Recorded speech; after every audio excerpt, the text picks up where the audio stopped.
Okay, so my goal is to teaching robots everyday tasks, and I was very interested in solving this furniture assembly.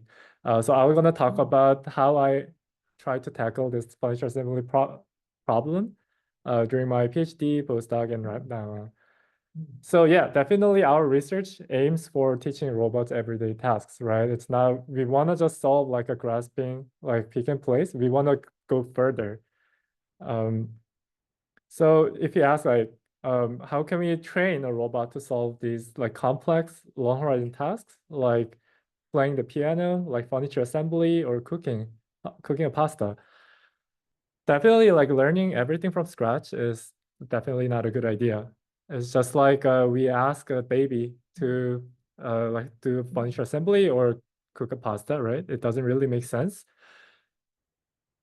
And like, can you see why it's hard now? So it's like furniture assembly, we often encounter this situation, right? So if a task involves like many objects and many subtasks, there are no, there's like so many possible things to do and possible things to see. This became more and more problematic as the task gets longer, since a combination of things to try and see are exponentially larger. And moreover, if a task is long, it is hard to learn from this kind of failure case. You need to find the main cause of this failure, but this result came from after a long sequence of actions. Like as the task gets longer and longer, there are more and more potential causes for every word. So yeah, it becomes even more problematic when the reward signals are sparse in long horizon tasks. So my research tries to tackle this kind of problem, long horizon tasks, by leveraging skills and the prior experience, especially in the form of the world model and skill prior.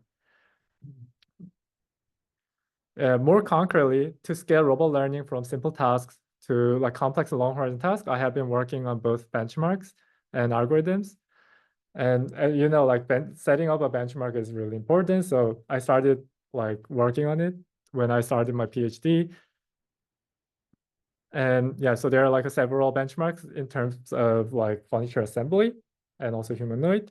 And then I work on several, like a series of skill-based hierarchical RL or imitation learning algorithm to solve such long horizon tasks. And then I also want to move on to real world. I want to solve the real world problems. So I work on like a transfer learning, like and imitation learning. So collecting large data set, how to easily collect data, how to efficiently collect data, and also how to utilize like videos to learn like teach a robot. So this time I don't have a lot of time to explain all my research. So I'm gonna mainly focus on furniture assembly, simulation, and benchmarks. Um, but before going there, let's first see the state-of-the-art robot learning, especially in terms of imitation learning.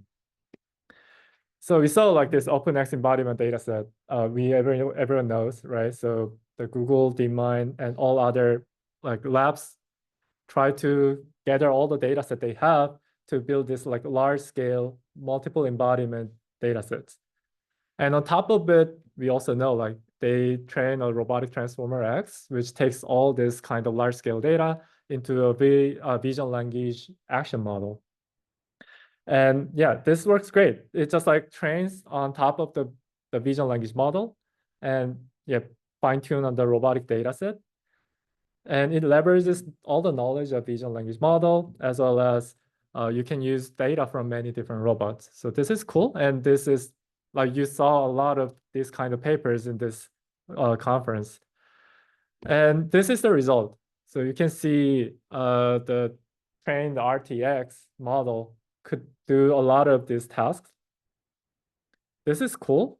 A single model can do many different tasks with many different robots.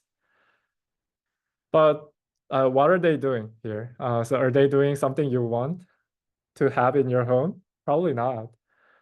So now it's time to scale our robot learning algorithms to more realistic and complex tasks. So this is like typically limited to simple short horizon tasks here. So there are like many challenging real world tasks that we want to solve.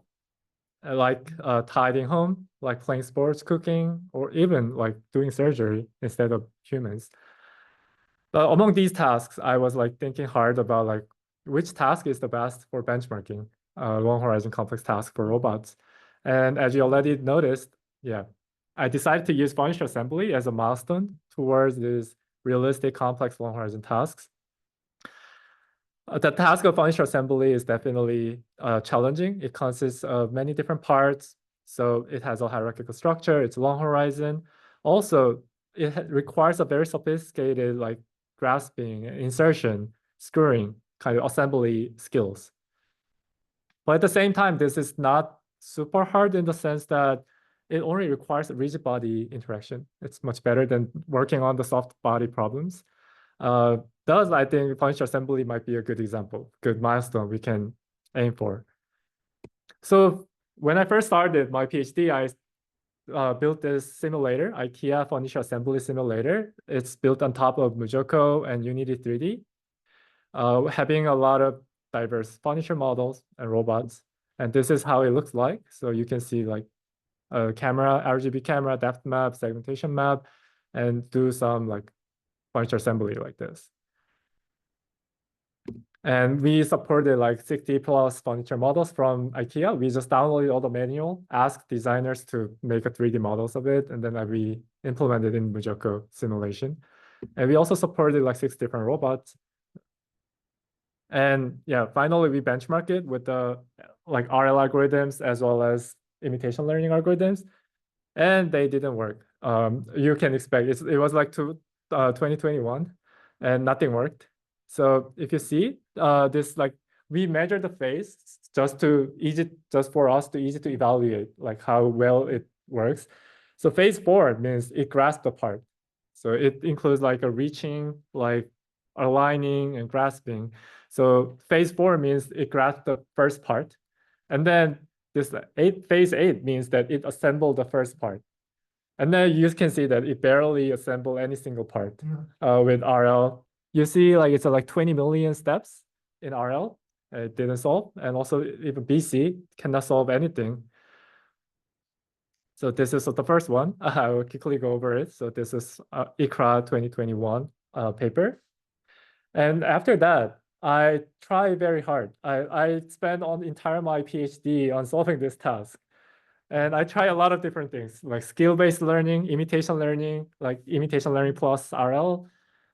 Nothing really works. So try hard on like imitation learning plus RL fine-tuning. It does something like first part, but nothing more. Even though this is a simplified task, it doesn't really require screwing as in the real world, but it still struggles a lot. And once you train a lot of skills like picking up, grasping, aligning, we train separate policies for separate skills, and then just chain them together to solve this task, it still fails. And yeah, we just propose some method on skill chaining. It kind of solved it, like this chair and also like table. It's just the results are the same. So it's like RL, imitation learning plus RL just never worked for me.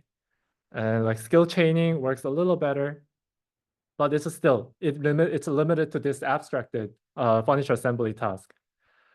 So near the end of my PhD, I thought like, oh, I mean, this is not good enough. We probably need to move on to the real world and real like screwing, insertion, assembly. We have to solve this task. So we came up with like a new benchmark called furniture bench.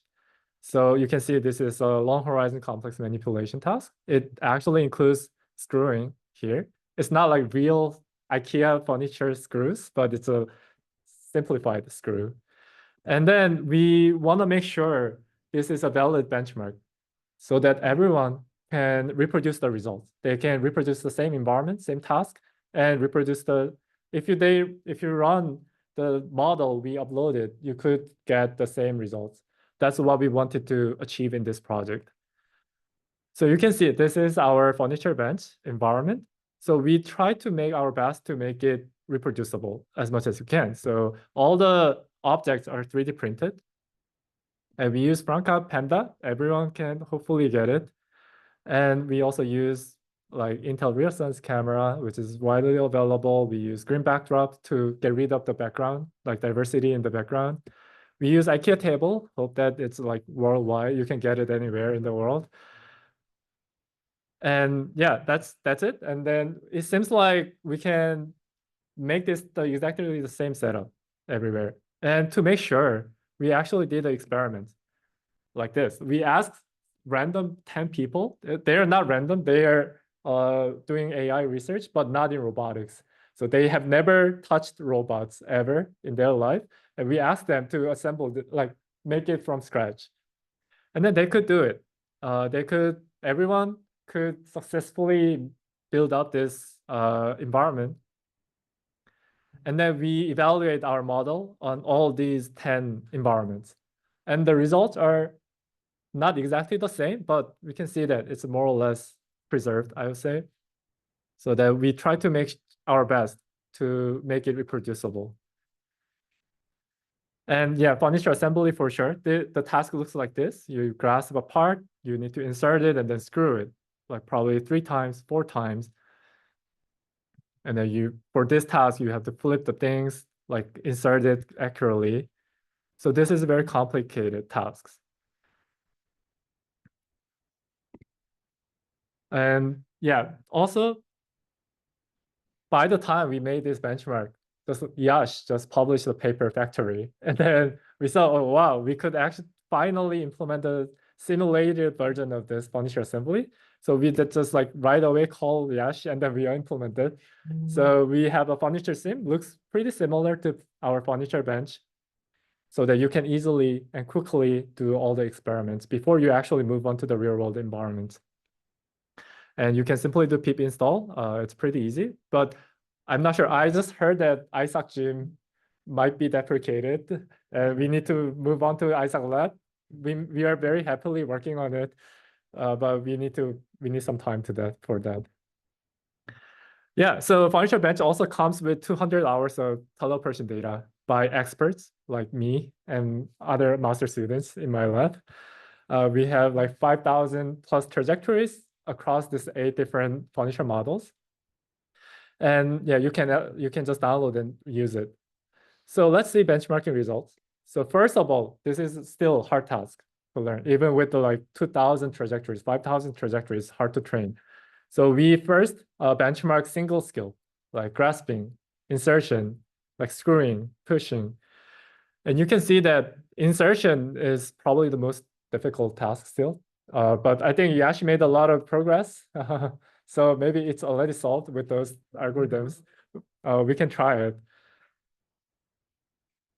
And also screw is another hard part of this algorithm, because like small drift during the manipulation can actually pull out the leg. Yeah. This kind of insertion is also hard. It struggles to insert the drawer into the cabinet. On the other hand, once it's inserted, like pushing it is pretty easy. It's like 80% success rate. And so skill-wise, it's very hard, but we try like this one leg assembly, the simplest task we have, with thousands demonstration only for this task, one leg assembly. And we can see that at least BC IQL achieved reasonable performance. Like it succeeded like a 30%, 40% of the time. But what about the harder ones? Yeah, it's very bad. So you can see the light gray color is about like a first part assembly. So with like 100 demonstration, we use 100 demonstration for training it, and then it barely achieved this. But yeah, this is the result. It's like to do cabinet assembly, it has to first move to the corner so that it doesn't move. And then you need to carefully align it. Let's see how it goes. Oh, so this is what we expect from our BC policy or IQL policy.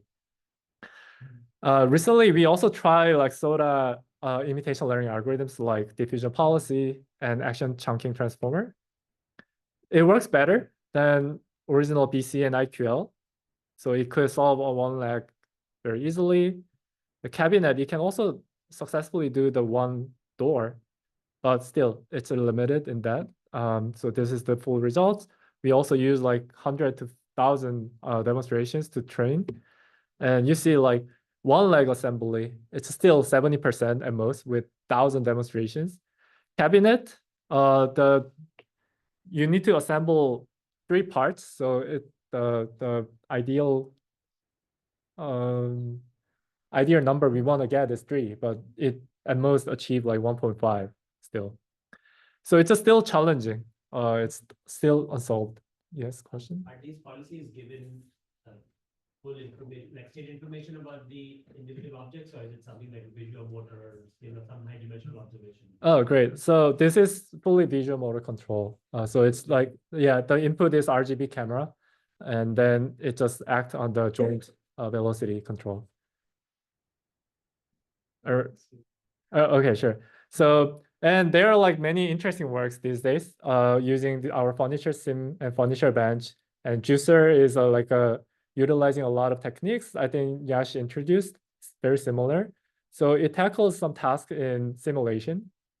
And in this Coral, there is also paper tackling our furniture bench too. So they utilize Sim2Real to tackle this task. Yeah, probably I'm out of time, so I will just move. But you can see this. I think this is pretty cool. I said this is Sim2Real. With a little bit of fine tuning online, it could actually successfully do this task. Yeah, and it will end up like assembling all 4 legs here. And they utilize this like large scale furniture assembly simulation using Isaac Sim. And also the Coral, in this Coral, another paper also utilized furniture bench. In this extract paper, it's about like skill-based offline RL pre-training, and then they try online fine-tuning. And yeah, we can also, this benchmark can also support for that. So before online fine-tuning, it doesn't work, but after that, it seems doing something. But it's quite far away to assemble the whole thing. So okay, let me conclude quickly. So the takeaway is that soda imitation learning still fails on super furniture assembly. This is a hard task, mainly because this is long horizon and requires sophisticated control. And there are like some approaches utilizing sim and yeah, sim2real, like industrial, like Transic. They're like pretty good sim2real approach. Extract also tries to do online RL to tackle this real world furniture bench. And yeah, so I'm like looking forward to seeing more interesting research from you guys. So this is the work at RSS last year. And yeah, I have a few, but I can quickly do. So what's next? So that's my question. It's a little slightly different from assembly, but I would say like humanoid is a thing, right? In this Coral. After like 2019 and 2022, it suddenly like bloomed. Like there are like so many humanoid robots, and like this like Boston Dynamics electrical version of humanoid. It's great. I mean, you already know. I will just skip it. And like Unitary G1 is like very cheap, affordable humanoid robots. But still, like doing all the experiments in this real world robot with real world is very hard, right? Setting up the environment for humanoid experiments might be a lot harder than arms. So we made up another benchmark, simulated benchmark. You can try out whole body control and manipulation. And yeah, these are a lot of tasks we included in our benchmark. So please take a look.